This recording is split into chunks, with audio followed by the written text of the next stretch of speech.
2024 ইলেকশনের পরে নানা ঝড়ঝঞ্ঝা গিয়েছে, পুজো উৎসব সব কিছুই গেছে, অনেকটা সময় পেরিয়ে গেছে।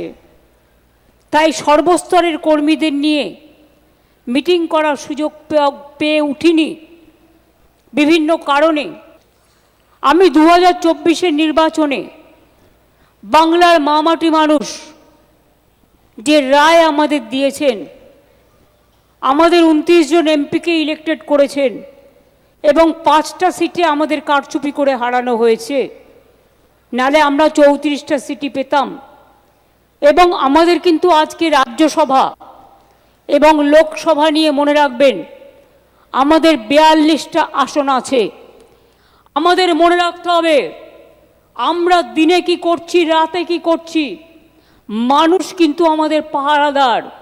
আমরা যেমন তাদের জন্য লক্ষ্য রাখি, তারাও কিন্তু আমাদের কর্মীদের জন্য লক্ষ্য রাখেন।